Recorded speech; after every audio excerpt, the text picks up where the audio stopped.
Hello Wildlanders, SK here. This video is the full interview with DylanbPerry. He is the mod creator of Wildlander. If you do enjoy this, leave a like and consider subscribing. If you enjoy it and want to see more, let me know in the comments below. Stay safe, Wildlanders. Welcome guys. If you weren't aware, this is DylanbPerry. This is the gentleman who leads the creation of the Wildlander mod pack. How you doing, Dylan? I'm doing great, SK. Thanks so much for having me. Yeah, absolutely. I know that you have a Patreon, Discord, and a Wabbajack. Is there anything else that you wanted to plug? It's basically it. We have the Patreon, which the income from the Patreon goes directly to me. We have the Ko-fi, coffee. I assume, I'm actually just now realizing this is probably a coffee pun, but the coffee account is everything from there goes straight to the team. So if someone wanted to delineate donations between those. We have the wiki. That's a cool thing. That's not really donations oriented, but just a cool resource between your videos, the wiki, and some of the other videos that are out there. There's, quite a lot of stuff. Awesome. Yeah, no, the wiki is super fantastic, by the way. If you don't currently use it, you're not living up to like the Wildlander potential, because everything you need to know is likely to be in there. Yeah, the tutorialization and in-game still leaves quite a lot to be desired, if you ask me. So Lizzie's work on the wiki has just been absolutely just a lifesaver. Yeah, 100%. I had a quick question for you, and I'm sure you've already answered this at some point, but obviously you work on a mod pack for Skyrim. Is there a reason that you ended up going with the game Skyrim? So you could look at Wildlander as kind of just what I thought was the best sort of shot that I had to, Ultimate Skyrim originally, we'll say. It was the best shot that I could see to just making, the game that I wanted to play. I've been a huge Elder Scrolls fan since Morrowind. I first played Morrowind when I was probably like 11, 12 years old.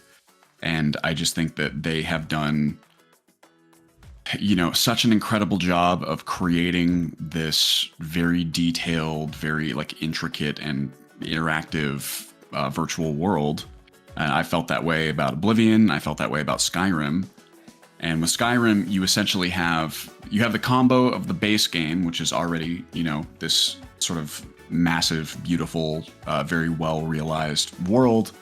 And then you have just the thousands and thousands of mods that have been created over the years that just it's kind of like having a bajillion developers who are just all working on cool features, right, and publishing those features that you can then sort of jam together into this experience. So I wanted to play a large scale 3D beautiful open world fantasy life sim, and I was like, all right, let's mod Skyrim and keep working on it. And that was just for me personally. I didn't actually intend on making it playable for anybody else at first, so that was a whole other journey, but that was the original impetus. Just make what you sort of want to play, want to see. Yeah, it's crazy that you just started off kind of like any other modder, right? You just wanted to play your game, whatever that meant for your mod list. How long have you been working on the mod packs themselves? Because obviously you worked on the predecessor, Ultimate Skyrim. Yes, man. At least in terms of years, I could give that to you. I started working on Ultimate Skyrim in, I want to say like early 2016, right?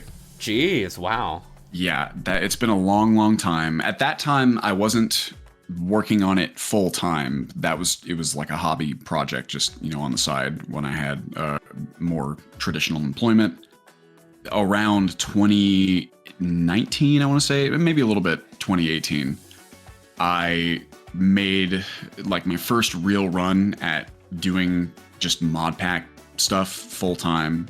I was doing that for a while, and now I'm back to trying to do mod pack development and, well, now freelance. That's a difference from what I did before. The freelance has been, freelance comes with its own pros and cons, right? But being able to dictate your own schedule, and since I was already working from home, it was like already a good fit. But being able to dictate your own schedule has just been a godsend for allowing me to do Wildlander stuff. So yeah, it's been, at least for the mod packs for Skyrim, it's been, I guess that's about 7 years now. And before that, I, just like any other, I feel like fledgling modder, I kind of dabbled here and there. Like I modded Oblivion a fair amount, but not really making my own mods, just downloading what was out there. And, I think like the most I ever developed on Oblivion was I had this housing mod that I absolutely loved. I wish I could remember the name of it, but it was like a castle near Skingrad, if you've played that game. And I added a trash can to the alchemy tower, and I was like, I'm modding. I'm a modder. That's hilarious. So a little bit that you may or may not have known. I've never played the original Skyrim or Legendary Edition or whatever the name of it is.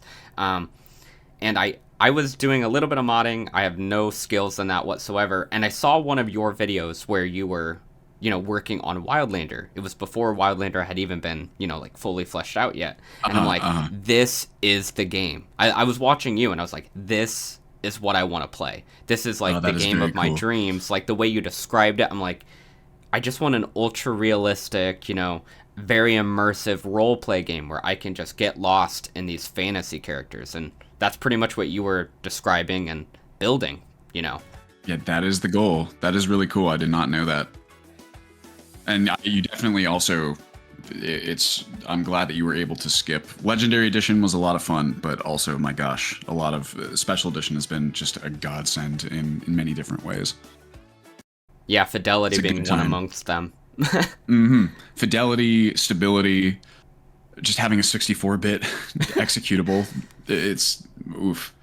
We're gonna trigger the audience that lives and dies by the Legendary Edition. I was so confused when I was trying to figure out which one to buy, because I Google it and you have like half the viewer base saying Legendary Edition is so much better, so much more, fidelity, and then the other half's like, Special Edition is, and I'm like, I'll just buy the newer one and hope for the best. Yeah, that is, excuse me, there, to be clear, Legendary Edition, I've got a lot of love for. It's where everything started, right? And there still are reasons that someone might want to stick on Legendary Edition. Those reasons have diminished somewhat over the years. The fidelity argument was always like ENBs on Special Edition are a little bit hamstrung, especially they used to be. Not so much anymore, but still technically, there are still technically features on ENB that you can only get on Legendary Edition, I believe. But personally, it's just, oof. It's just really nice being able to know that your users, when everything on Skyrim is just, held together with duct tape and happy thoughts, as it is, anything that makes users not crash reliably is just, ooh, wonderful. Wonderful as a creator, and wonderful for our dedicated support team. Yeah, man, like I play your game quite a bit, a little bit less so now that I make videos, because, there's a certain balance, but I play it quite a bit, and I think I crash, like, at most, unless I'm doing something on my end, once every 10 hours, That's at awesome. Most, so. That is, like, ridiculous to hear to me.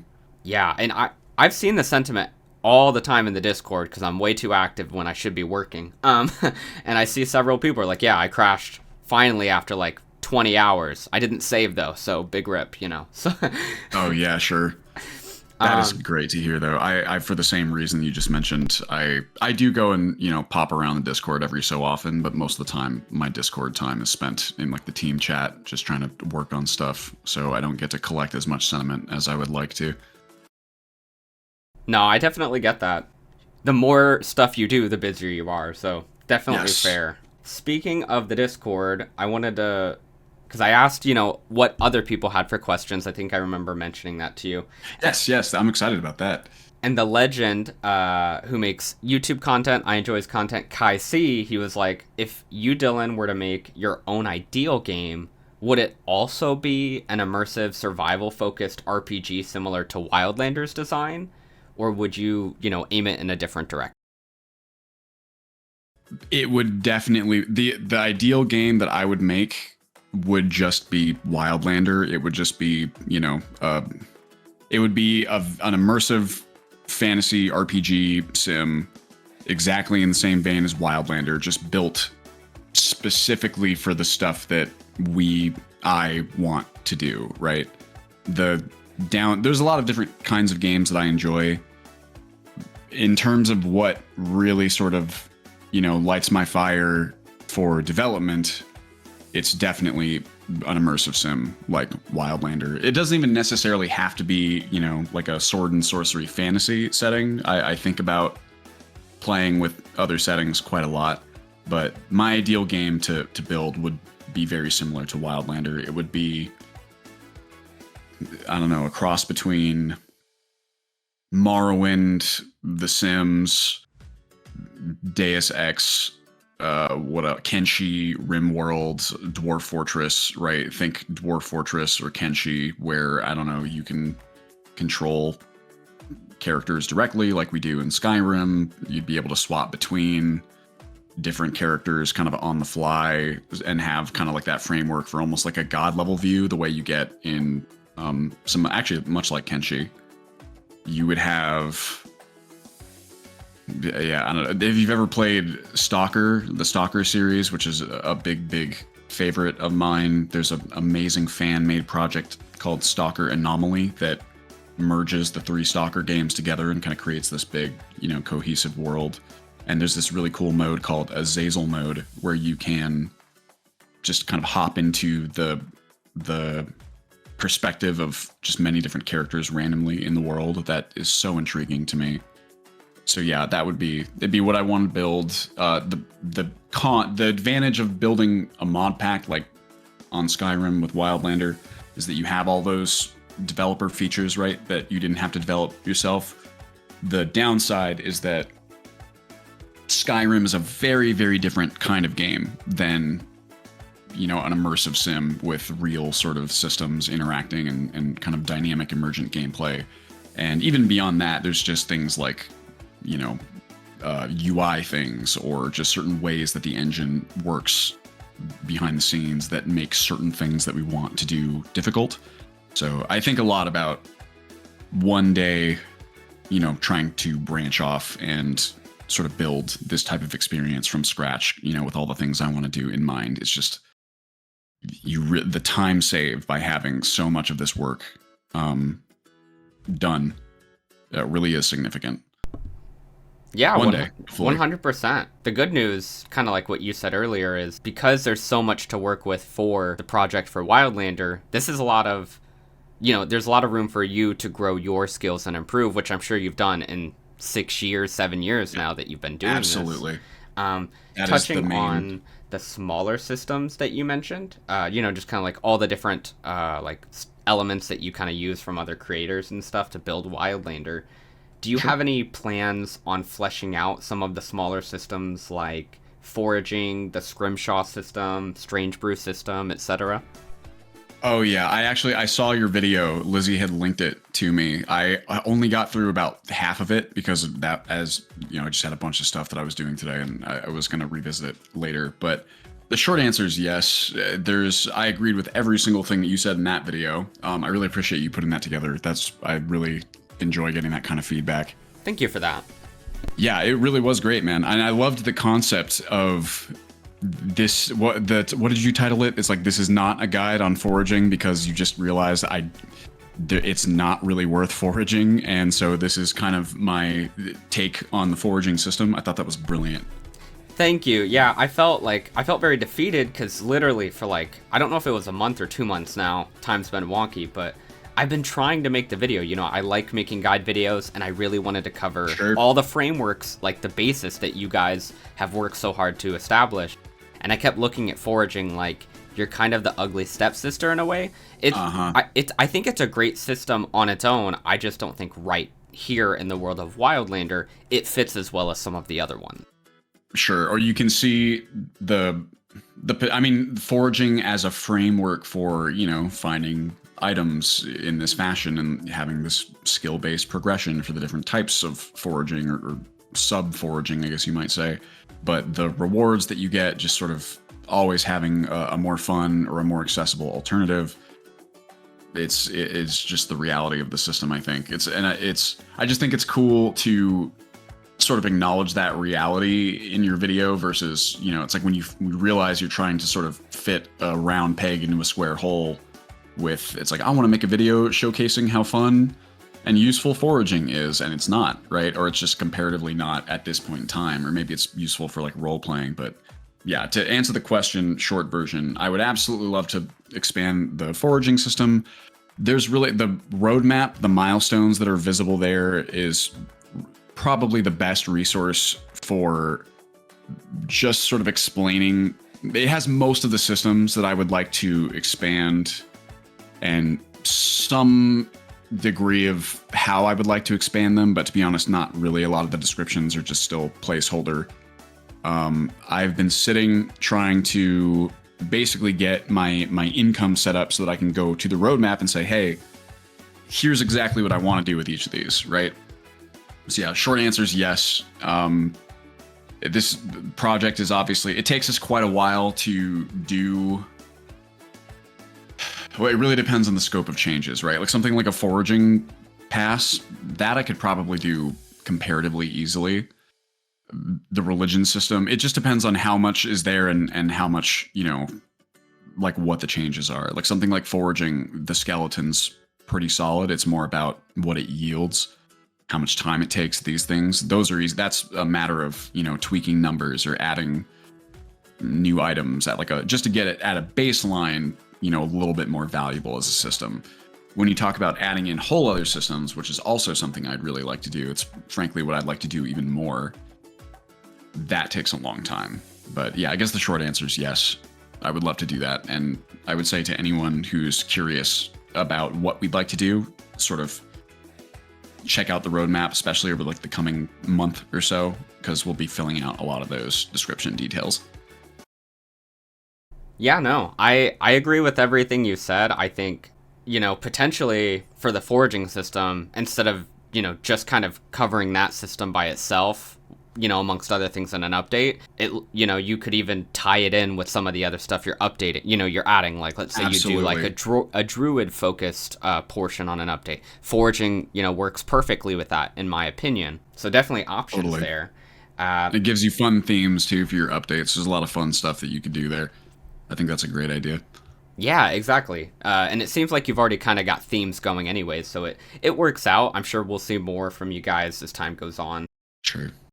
One of the next questions I had for you was, do you have any plans and or ideas for improving the slog, kind of like the slog / grindy portion of the mid-game experience, where you're too strong for a good chunk of enemies and you're too weak for a good chunk of enemies, and you don't really have like a firm, hey, I'm going to go try this thing because it's the right kind of challenge?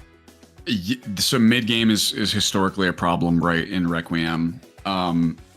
I think so the short answer there is yes. There's some pretty high value, comparatively low effort changes or fixes that you can apply in this space. There's some really, really cool. This is where, like, for the short term, I would say I would look at some of the current Requiem rebalancing mods that are out there, right? So you have just amazing work being done in like the Requiem space, specifically between, with 3BF tweaks, and you have stuff like Requiem for a Knave, and you have Nox Crab's whole host of balance tweaks and content additions that I think do a really good job of sort of evening out that plateau and then spike when it comes to, the mid-game sort of experience.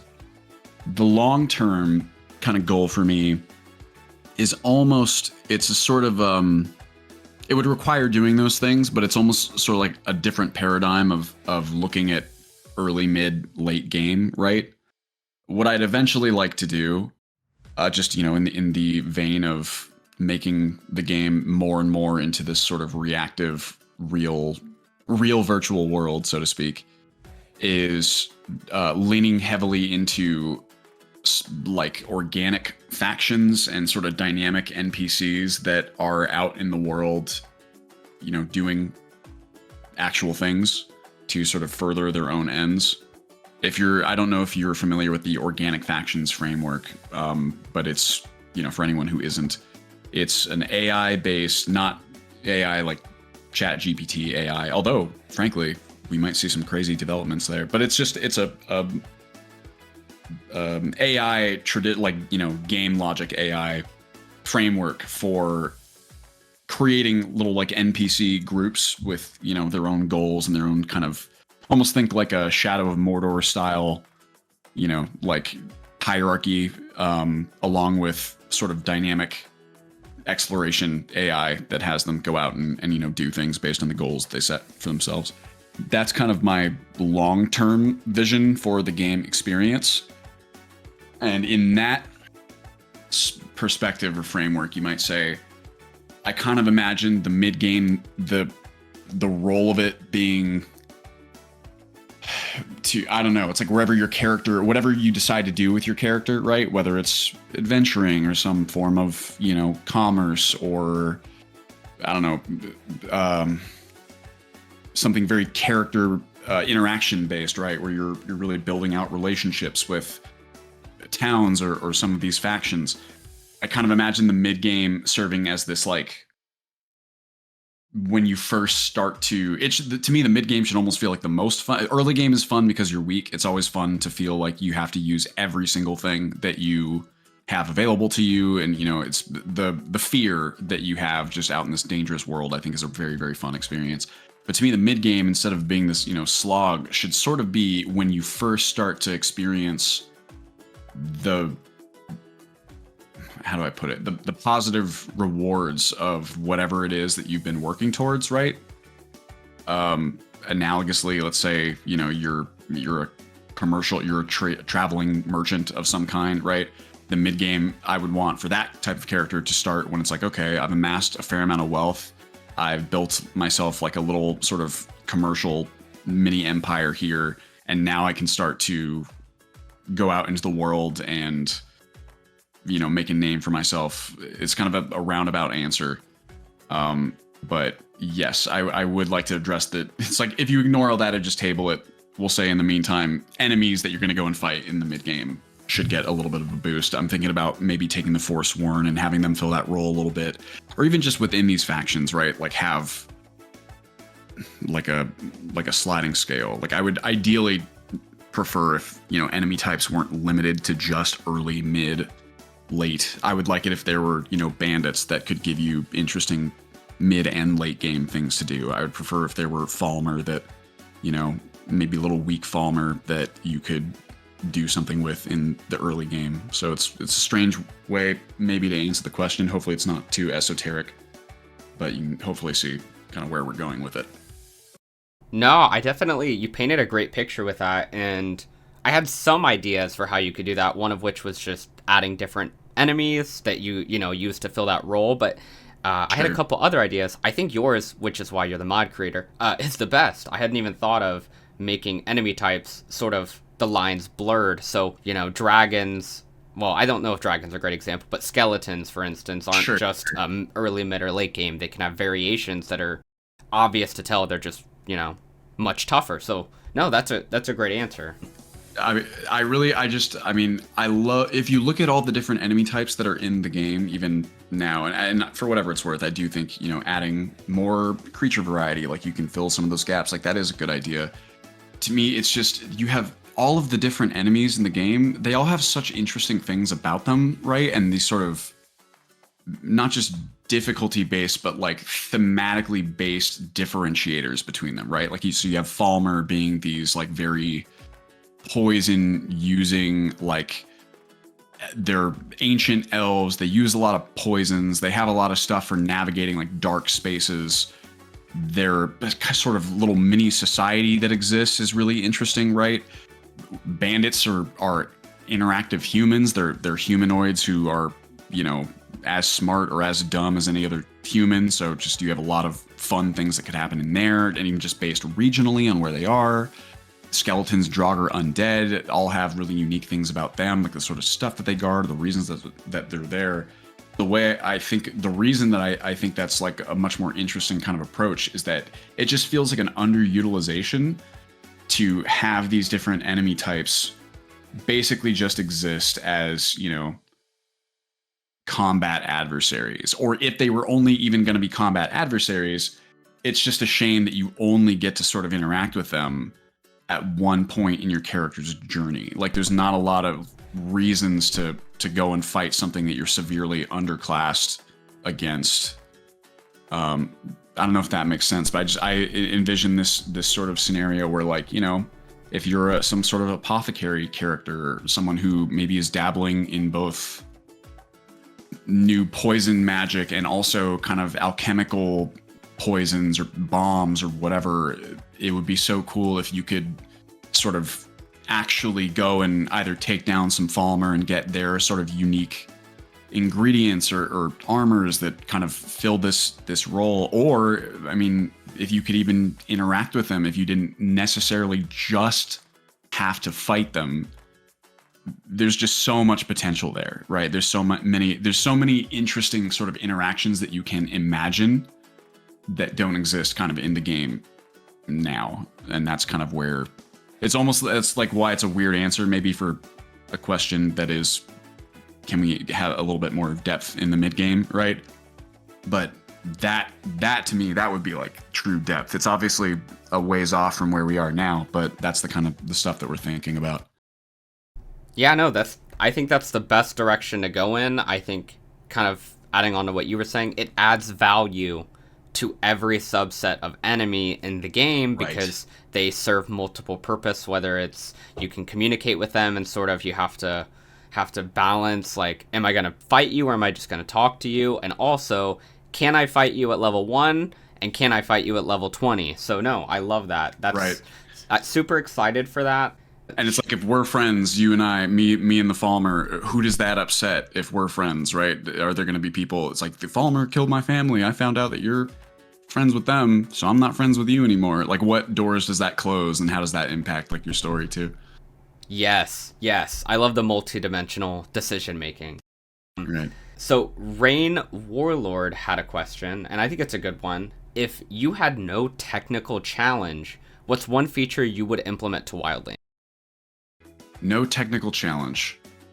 Is this a fair answer that I say being able to have more than 4 lights, dynamic lights visible? It's almost not even a feature, but oh my gosh, that is like the technical barrier that we've never been able to get past. I know what they probably mean. I think that's a fair answer because everyone else wants to know how to get past that. Yes. Well, and also it's half a joke, half not, because I don't know if you've ever played a game in which dynamic lighting is really sort of well featured.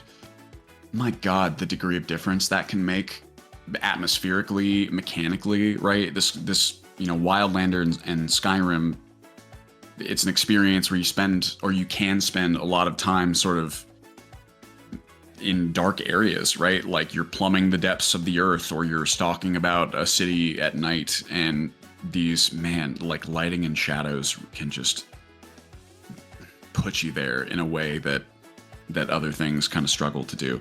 But perhaps a more kind of traditional answer to that question, I'm assuming by no technical hurdle, we're talking like, if I could have any sort of feature that I'm just able to put in, and there's no, it's like, you know, the time and the implementation are not a concern. Is this a fair interpretation of the question, do you think? Yeah, I think that's the aim they were looking at, because obviously with Skyrim in general, there are so many technical, boundaries that you have to work within. So I think that's a fair understanding of it. Sure. So to answer that version of the question, the go-to for me, there's never going to be any other answer. It's having many skills, right? I've talked a lot about the skill system and how in the past we've been really limited. It's both a technical limitation there in terms of us adding more skills. Those barriers have really sort of been deconstructed in recent years. So now it's just a matter of kind of taking what's existent in the game now and kind of making them fit a new skill system, which is a lot of work, and also adding the new skills on top of that we would like to add is even more work. So you're talking just a lot of dev time, a lot of having to not only sort of add the skills, balance the skills, but also kind of integrate them with everything else that's in the game. If I could just wave my magic wand and have this new skill system in the game, that would easily be the answer. Because it also just, it's another thing where when you have this framework in place, there's so many other things you can do from that, right? Like, even to call back to what we were just talking about, you could have proficiencies related to interacting with certain types of creatures. You could have like arcana lore knowledge in certain areas that would, I don't know, if you're talking to someone who knows about this kind of thing, like maybe you guys get along better, or, maybe it makes you can stuff that fits within whatever your knowledge skill is, you can sell for higher prices because you know what you have, or there's just so many different things that you can do when you have this expansive skill system, right? So many opportunities for sort of horizontal progression and sort of systemic interaction. So that would be my answer. Yeah, I think to some extent you've kind of already achieved this and will slowly achieve this with updates, but kind of what you're describing is where you really bridge off from just playing Skyrim with mods and a cool setting. Like, you make an entirely different game as you add those different things. And I'm going to use that as a tie-in to the next question, which is partially a audience question, partially a question that I asked in polls. A lot of people are interested in seeing Wildlander expanded to other lands. CoolKid2455 said, do you have any plans on making Wildlander compatible with Beyond Skyrim when it comes out? Plans in terms of, oh my gosh, I would love to do this? Yes. Concrete plans in terms of, the planning that you do when something's actually getting done, like the way that we're doing with the next update. Not really. You have the reason why there's not a ton of new content in the pack right now is there's really two. One is that I've said this a million times on stream, so I apologize if it's, if I sound like a broken record at this point. But we're very selective. I'm very picky when it comes to cohesion, and new lands mods are often the most difficult to do from a cohesion standpoint because you're responsible for so much. These are, modders are hobbyist creators, and when you're talking about creating a whole new lands mod, in the best case scenario, you have a team of hobbyist creators, of volunteers who are all trying to, make what is essentially like a DLC sized experience in a lot of cases. And that takes a lot of time and effort to make cohesive. So that's kind of historically why there's not as much of that in there. The second thing is that, well, I guess, yeah, that's really, we'll just summarize it there. But I would love to have, especially like Beyond Skyrim Bruma, the fact that that's already out there, the fact that people are sort of playing with it. I know people have added it to their Wildlander game. I'm always looking for feedback and sort of what needs to be changed. What do you think fits? What do you think doesn't fit?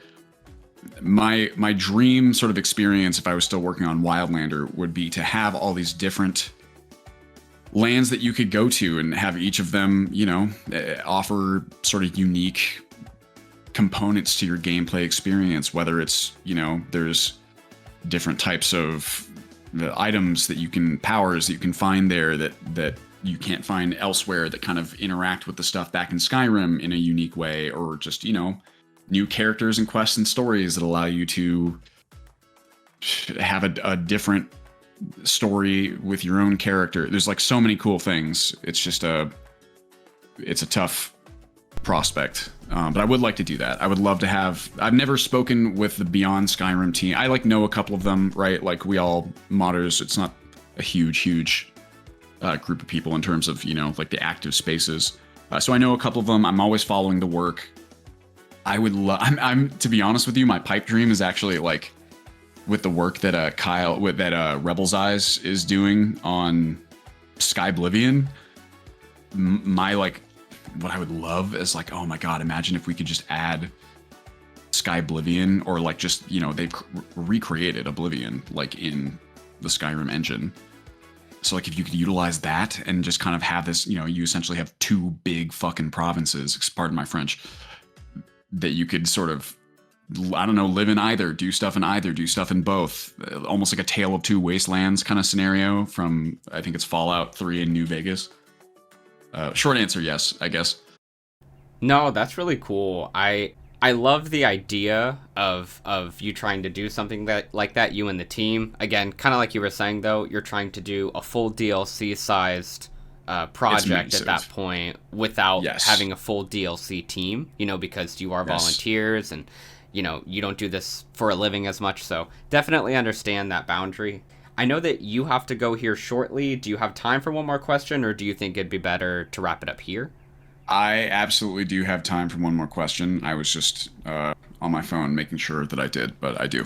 Okay, cool. So this one's a question from me personally, because you've obviously been in this game a lot longer than I have when it comes to content creation and growing these types of creative skills. So what would be some tips you have for me and anyone else who's getting started in this arena? Is the question like, what would do you mean just like content creation in general, not even necessarily Wildlander related, just as a creator of any kind? How would you improve? Like, how would you aim to like get the most out of whatever you're doing, whether it be Gotcha. different games or different style, etc. You know, what's gonna help me give me the most bang for my buck, since I don't get the time back. You know, like you say, it's the most valuable resource. So Sure. So in terms of, I'll come at this question from what I kind of see to be two questions. One being, it's like, how do I, you know, generate content that is watched, that does well, that is successful? How do I make successful things, we'll say, and then how do I get better at specific skills? Is it fair to split the question into those two? yeah, absolutely. So for the first one, I would say, and you know, take anything I say with a grain of salt here, because I mean, like with anything, these are things that I feel like I have learned. I often struggle to implement these sorts of things. It's really hard. The short thing is that it's very hard to make anything at all, like in the world. Anyone who's ever tried to create anything knows that. You know, you have the skill requirement to even begin, much less sort of get good. And there's also the sort of emotional component where it's really scary to make anything and put it out into the world. You're sort of stepping into the arena and inviting criticism, which many of us will really go to great lengths to avoid and sort of keep ourselves flying underneath the radar. But for creating successful content, just as both a creator and a consumer, I think the best things that you can do are sort of evaluate your content in terms of how, you know, genuinely entertaining is this. This is a tough one, obviously. It takes practice to sort of even understand how good your own stuff is. There's so many things that I've made that I thought were fantastic at the time, only, you know, 2 years later to go, yeah, I can see where this needed improvement, whatever. But if you really, it's like, see if your thing's entertaining, see if the people who watch it stick around, right? And if you're creating videos on a platform like YouTube, pay attention to your analytics, see if people are bouncing off, look at your videos and where people kind of watch up to, and see if you can't sort of discern stuff from that on how you can make your content more entertaining. So entertaining is one. Two is you want to be doing something unique. You want to be making something that no one else is making. That doesn't mean you have to have a completely original idea. I don't even know if there is such a thing. Everything is sort of, you know, inspired by something else or an amalgamation of ideas. Uniqueness is key. You don't have to have like the most original thing. You can just have an original presentation of it, or you're creating a sort of experience that maybe is kind of like something else, but not really. It's still like its own. Like you could even look at Wildlander, right, as it's like what we aim for is to make this experience that you kind of can't get elsewhere. You can find games that have components of it. It definitely borrows from many games, but hopefully when you play it, it feels like something that is, you know, pushing its own limit in terms of, wow, I really can't. This gives me an experience that I can't get anywhere else, and that's why I come back to it. that component really applies to anything you would make, whether it's videos, video games, music, movies, podcast, anything at all. You want to make something that people just cannot get anywhere else. And the third one I would say for success would be, frankly, this is what, if getting big or growing your audience matters to you, you want to be in a place where people are frankly looking for whatever type of thing it is that you're making. You could be making something absolutely incredible, and it's really entertaining for the people who are into that kind of thing, but the audience is just really, really small. That would be finding like a super niche, right? That can be great. It just kind of matters how big that niche is, and if that's what you're looking to do. I think a good sort of corporate consulting analog for this would be what they call the total addressable market, right? The TAM. You imagine if you're creating a product, right? And the product is fantastic, but there's only 30 or so people who would actually want that product. Well, those 30, it's great if you can have those 30 or so people be totally thrilled, then you nailed it for what it was you were making. It's just that, well, there's only 30 people who are interested in that. So you really have to kind of look at that, I think. You have to sort of balance it with what your own goals are. There are a lot of people for whom that's just all they want to do. They're like, I'm interested in this niche thing. I want to make good content for that niche, and I'm happy with that. And if that's the case, that's awesome. If, by contrast, you were looking to be, much larger than that niche, then I think you need to understand that you'll have to make stuff that appeals to people outside of that. Does that make sense? I think so. So I'm going to try and summarize it, and you tell me if I'm understanding it correctly. So the first part is the quality aspect, right? How good, how entertaining, right. How well crafted is the stuff that you're creating. The second portion is how is it different? Not how is it different. It needs to be different from the product next to it, the video style next to it. Yes. I think that, and correct me if you disagree, I think that stems from you as a person. What do you, with all your skills and abilities and likes and dislikes, have to bring to the table that may be different than the person next to you?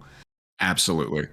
And then the third one is if you're trying to grow, at least, you need to be putting your content into a net that's big enough that even if you don't catch everything that's inside of the net, everything in the net isn't a small portion. It's, a big chunk of fish, we'll say. Yes, I think that was an extremely succinct way to put my long-winded explanation of all 3 points. The only caveat I would say with number 3 is that it's really about identifying who the audience is for what you're making and understanding how large that audience is. A good example of this would be like, so I'm really into mechanical keyboards, right? It's just a side hobby of mine. There seem to be quite a lot of people who are into mechanical keyboards, but the amount of people who are into mechanical keyboards does have a cap, right? And I would say that the most popular mechanical keyboard creators that I know, we'll say on YouTube, right, have, if they can pull reliably like 90,000 views per video, that is an extremely high performing mechanical keyboard content creator, right? Because that's, at least for right now, the kind of how many people are out there reliably watching this sort of thing. Does that make sense? So if right now you could be like, okay, I'm going to take what I recognize about mechanical keyboards that I feel like no one else is really seeing. This kind of ties into your very succinct sort of capturing of what makes you unique. What do you see that other people can't? What is it about your skills and experience and perspective that, will create that unique sort of content? If you're going to sit there and go, hey, I think that there's a lot of that mechanical keyboards would have way more of an appeal if I could help people understand what I find appealing, like this thing, right? Then maybe you can expand how many people are into it, right? Like how many people were into Minecraft when it first came out, right? And that kind of thing. It's kind of a weird example. Hopefully that makes sense. But yeah, I think that in general, your explanations of those were far tighter than mine. I think that would, I'll write down yours and I'll put that in my notes, right? Fair, well, I believe if you can't explain anything in like a sentence, or at least I've heard this, I don't know, I believe it, but I've heard if you can't explain anything in like a single sentence, you don't understand it. So I try to do that because then I go, that's how I understand whatever it is. And then it also tells me if I don't understand, what it is. Sure. But I think the way you do it is much more in depth, which I think helps understand it in a deeper level, if that makes sense.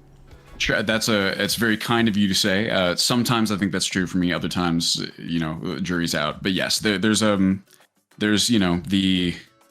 academic approach to any topic, right? And then really, I do think that if you can't explain, I think you were absolutely right that if you can't explain something in a sentence or two, then jury's out on how well you actually do understand it.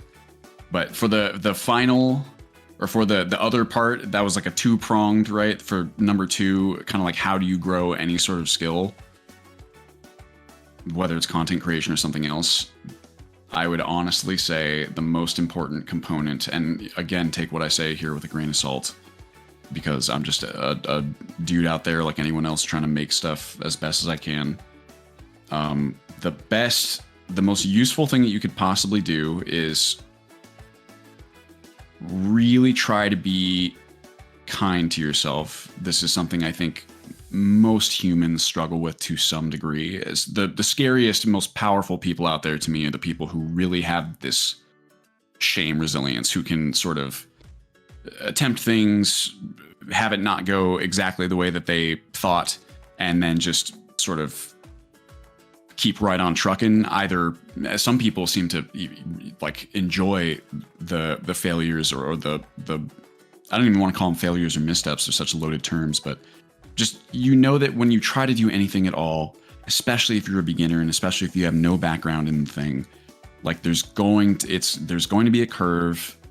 You are going to need to mess up a million different times on your way to wherever it is you're going. If you can be nice to yourself, if you can not beat yourself up for when things don't go your way or when you didn't do quite as well on something as you hoped, you will learn 2 times as fast, 3 times as fast. Because when we feel bad about ourselves, it's hard to learn. Learning is fun. It's hard to have fun when you're being mean to yourself. And I say this as someone, it's hard to apply. It's easier said than done. But if you can do that, like, it's a superpower. If you can be kind to yourself as you learn to do new things, you will not only learn faster, but you will also enjoy it so much more, which creates that cyclical feedback loop.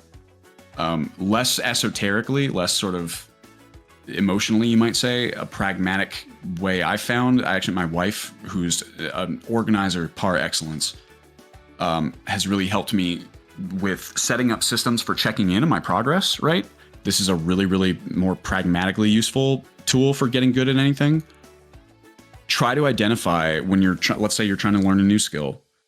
Try to identify a reasonable metric that you can use and track to kind of determine how you're doing, right? So with, we'll say YouTube videos, YouTube is tough, content creation is tough. You could be like, oh, it's my views. Maybe the algorithm can kind of mess with you a little bit. It can make you think, oh, I didn't get any views, I didn't make a good thing. And that's not necessarily true. So you got to find something. Maybe it's like a function of views or something else, but identify a metric. The uneasy one would be like if you're lifting weights, right? Lifting weights is the easiest metric. They're KPI, key performance indicator, right? Easiest KPI in the world is like, how much weight can I lift? You do your first attempt, I can lift 30 pounds in addition to the bar. When I'm doing bench press, I can do, 75 pounds, whatever. You mark that down, you work on it for a week. At the end of the week, you write down what you're able to do then, and you add notes or whatever it is on what you've noticed over the week. You do that for long enough, not only do you have this really useful sort of data, this concrete proof of, am I improving? Am I plateauing? Etc. But you also have this really nice, it like ties back to the first idea where you have this really nice thing that you can look back at and say, wow, I have really come a long way. Look at the way or how much I've progressed, right? And you get to kind of feel good about that. That's been tremendously useful for me personally, is having these kinds of metrics and markers. No, I definitely I would say agree. That summarizes it. If you what's this term? If you're not tracking it, you're not doing it. Right. It's So what gets tracked, what gets done. Yes, that's what it is. And also another one. I know they're kind of like catchphrases, but for me making videos, it's been tremendously helpful. Is tracking it, and then also, for me, I'm a very big workaholic. I didn't realize this until recently, but like I'd be doing 40 hours at whatever job I have, and then between 15 to 20 on YouTube stuff, whether it's like studying how to make new stuff or making videos, etc. Or even thinking about your content. Yup. Checking your content, seeing what's working, checking, like you said, the KPIs on stuff. Taking a break, like not from doing the content, but like just in general, just stepping away for a little bit and giving yourself time to breathe and reset, for me at least, has been tremendously helpful. It is so true, and it is so easy to forget. It's the kind of thing that I would say that is probably what I struggle with the absolute most. I think there's a lot of people out there who are like that. It's also, we get cultural messages all over the place saying you got to be working, you got to be hustling. There's like value to some of that, but I agree with you 100%. Sometimes one of the best things that you can do for yourself is just rest, make time for yourself, leave time in your schedule that doesn't have anything. Like, you can rest then, or you can engage in a hobby, or you can sit around and do nothing at all, but something where you can it's like if you go on a vacation and you ever go on a vacation with friends or family and you are there long enough wherever it is to legitimately unplug from your work and whatever other responsibilities you have. And then by the end of the vacation, you're like, wow, I feel so energized and so excited to go back to doing the stuff that I do. You can feel the impact that rest makes. It's probably the most important thing that probably people neglect. It's like sleep. Oh, it actually makes sense you would bring this up too. You were saying to me you are so interested in sleep. It's just like sleep science. Yes, it's like sleep is important. A massive sleep nerd. One of these days, if we come up with time again, we'll have to talk through sleep a little bit just for the funs of it or whatever. But sure. Yeah, I'm a huge sleep nerd. There's so many studies showing just how important it is. How neglected our current day and age is from sleep, with modern technologies, and then, like you said, the grind hustle. But I don't want to hold you too long. Do you have to wrap up here, or did you have time for more questions? Yes, unfortunately, okay. I will have to bounce. If you have more questions, we can always set up another time to go through some other ones. You can do like an episode 2, or save all of these for a single episode, whatever you'd like to do. I just happened to. Today has been kind of a wild day. Yeah, you were telling me. Hopefully everything gets worked out from that end. I'm definitely down to do a round 2. I'll probably put like a interlude before the video saying something about that. But is there anything you wanted to say before we wrap up? Not really. Just thanks for having me. It's very fun to sort of be on and to talk about our experiences. I would say that I really, really owe tremendous thanks to my team, right? Wildlander is a team effort, and just the truth is that it really would be a shell of itself without the contributions of the team. Same thing, thanks to everyone who's interested in the project. Obviously, even the every bit of time that we're able to spend on this project, is as I've said this before too. I think most creators have this kind of love-hate relationship with validation, right? Where you really hope that you really don't want to rely on external validation for motivation, and you ideally want to be in that zen spot, right, where it doesn't sort of matter. You're enjoying the act of creation. But the truth is as well, it really can be like a motivating experience, seeing that people are moved by the stuff that you make, seeing that people are having a fun experience or just feeling something from something you've created. So I really owe a big thanks to all of you, to you, SK, for producing all of the content that you do.